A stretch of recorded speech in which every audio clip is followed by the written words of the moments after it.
নমস্কার বন্ধুরা, chef Shrabani daily vlog চ্যানেলের পক্ষ থেকে সবাইকে স্বাগত জানিয়ে আজ আপনাদের সাথে শেয়ার করতে চলেছি বাইরে কোথাও না গিয়ে বাড়িতেই বিজনেস আইডিয়া। আপনারা প্রথম থেকে পুরো ভিডিওটা শেষ পর্যন্ত দেখতে থাকুন। ভিডিওটি ভালো লাগলে লাইক দিয়ে পাশে থাকুন ও বন্ধুদের সাথে শেয়ার করে দিন। চলুন তাহলে শুরু করি। তো দেখুন বন্ধুরা, আমি এখানে একটা ছোট্ট হাঁড়ি নিয়েছি, আর এই দেখুন এখানে চাল নিয়েছি, লাল চাল। দেখুন 4 কেজি চাল নিয়েছি। এই চালটা এখন আমি হাঁড়ির মধ্যে ঢেলে নিচ্ছি। এই দেখুন, এখন আমি পরিমাণ মতো জল দিয়ে দেব, যেন চালটা ভালোভাবে ডুবে যায়। তার আগে যদি কোনো বন্ধু আমার চ্যানেলে নতুন হয়ে থাকেন, চ্যানেলটি সাবস্ক্রাইব করে বেল আইকন হলে সেট করে দিন সবার প্রথমে আমার রেসিপি বা এই ভ্লগ ভিডিও পেতে। তো দেখুন বন্ধুরা, এখন আমি জল দিয়ে দিচ্ছি পরিমাণ মতো, যেন চালটা ডুবে যায়। এই দেখুন, এখন জল দিয়ে আমি এটা 3 থেকে 4 মিনিট ভিজিয়ে রাখবো। তার মাঝখানেও একবার কিন্তু দেখে নেব, কারণ সব চাল সমান নয়। কতকগুলো চাল আছে তাড়াতাড়ির মধ্যে ভিজে যায়, আবার অনেকে চাল আছে অনেকক্ষণ ধরে ভেজাতে হয়। তো দেখুন বন্ধুরা, আমি মাঝখানে দেখে নিচ্ছি চালগুলো কিন্তু খুব ভিজে গেছে। দেখুন, এইভাবে মাখতে মাখতে চালটা ধুয়ে নেব। এটা হচ্ছে লাল চাল, আর এই লাল চালটাই কিন্তু মেশিনে ভাজা হয়। যে মুড়িটা প্যাকেট বা বন্ধন মুড়ি আমরা বলে থাকি, এই চালটা থেকেই কিন্তু মেশিনের মুড়ি প্যাকেট করা হয়। আর মেশিনের মুড়ি ভাজা মুড়ি কিন্তু এইভাবে পরিষ্কার করে ওরা চালটা ধুয়ে না, ওরা কিন্তু বস্তা মতো চালকে ঢেলে ডাইরেক্ট একদম জল ছিটা দিয়ে লবণ মাখিয়ে নেয়। আর আমরা বাড়িতে দেখুন এইভাবে চালটা ধুয়ে 3 থেকে 4 বার আমরা পরিষ্কার করে নিই। জলটা দেখুন কতটাই ঘন বেরোচ্ছে, একদম সাবান জলের মতো। আর এই চালটা কিন্তু খুব পিছলে ভাব, কারণ এটা ইউরিয়া দিয়ে চালটা তৈরি হয়, এজন্য এই চালটার রং কিন্তু লাল হয়ে যায়। এইভাবে ধুয়ে ধুয়ে পরিষ্কার করে নেব। চালটা যখন খুব পরিষ্কার হয়ে যাবে, পিছলে ভাব আর থাকবে না, তখন কিন্তু আমি চালটা একটা ছিদ্র দেওয়া টকার মধ্যে ছেঁকে নেব। আর এখন প্যাকেটের মুড়ি খাওয়া কিন্তু খুবই মুশকিলের ব্যাপার, কারণ ওই মুড়ি যারা দীর্ঘদিন খেয়ে আসছে তাদের কিন্তু অনেক দিন খাওয়ার ফলে নানা রকম পেটের সমস্যা দেখা দেয়।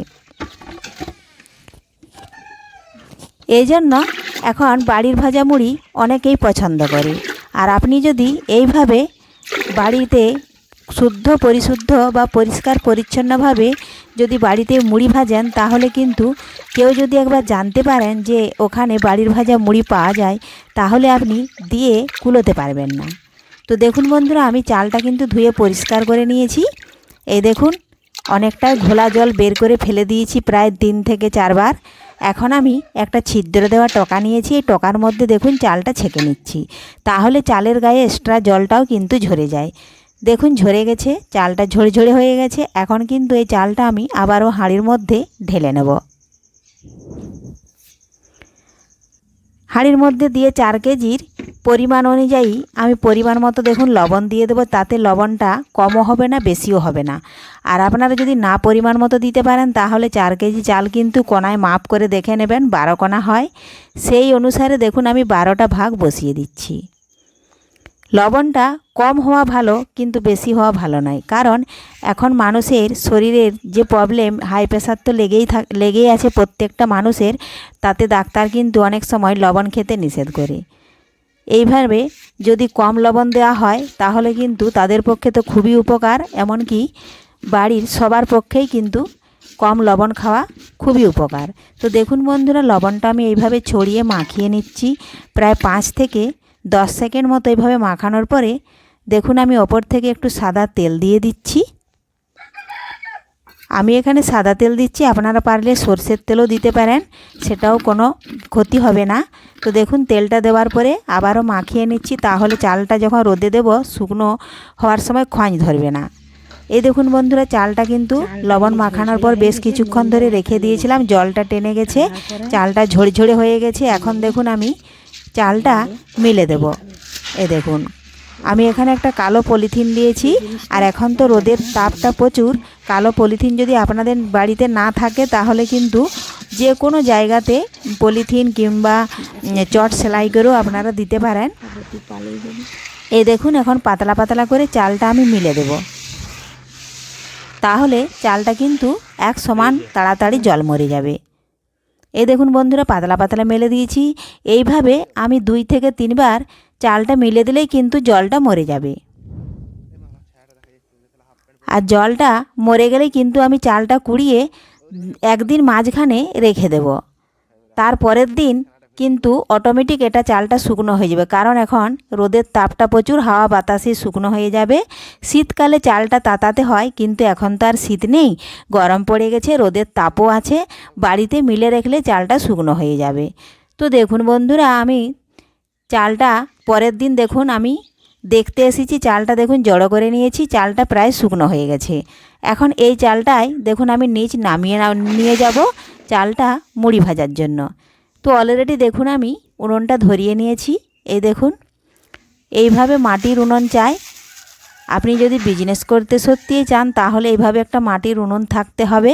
আর এই দেখুন এইভাবে উনুনটা ধরিয়ে নিয়ে দেখুন আমি চালটা নাড়তে বসে গেছি, কারণ চালটা আমার যদি ভালোভাবে শুকনো হয়ে যায় তাহলে চাল নাড়তে বেশিক্ষণ যায় না, তাড়াতাড়ির মধ্যে চালটা শুকনো হয়ে যায় আর নাড়াও হয়ে যায়।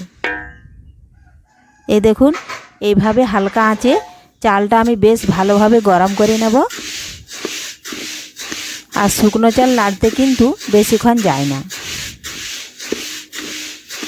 পরিশ্রম খুবই কম।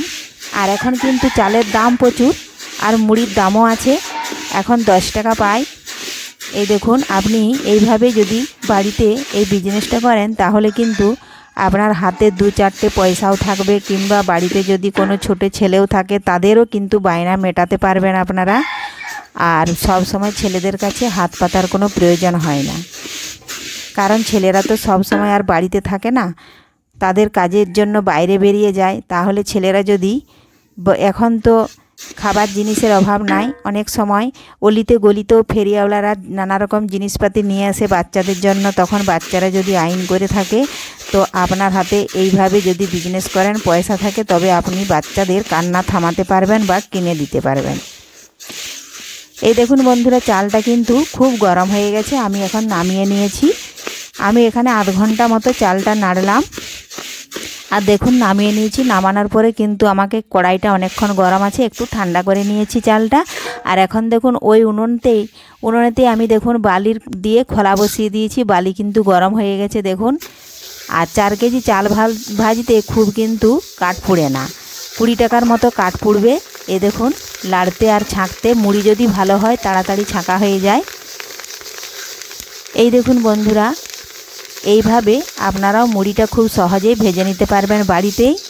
এ দেখুন আমিও কিন্তু বাপের বাড়িতে মুড়ি ভাজা শিখে আসি না, শ্বশুর বাড়িতে এসে আমি দেখেই কিন্তু মুড়ি ভাজাটা শিখেছি। শিখে করেই কিন্তু এই বিজনেস করার কোনো ইচ্ছেই থাকে না, কিন্তু বাড়ির ভাজা মুড়ি যখন আমাদের বাড়িতে ভাজা হয় তখন কিন্তু পাশের বাড়ি থেকে যখন কিনে নিতে আসে দিতে চায় না, কিন্তু তাও ওরা রিকোয়েস্ট করে যে আমরা খেতে পারছি না, মেশিনের মুড়ি দিতেই হবে।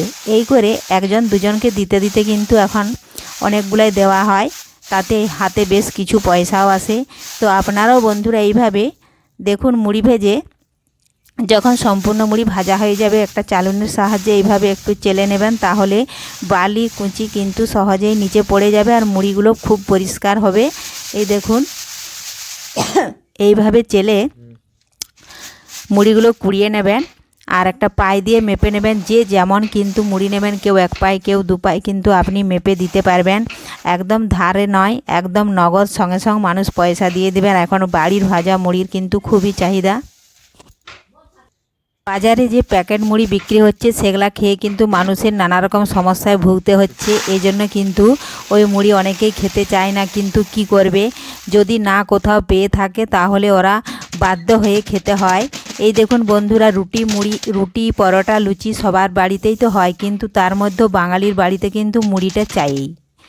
তার জন্য আপনাদেরকে বলছি আপনারাও এইভাবে খুব সহজেই এই বিজনেসটা বানিয়ে নিতে বাড়িতেই করতে পারবেন।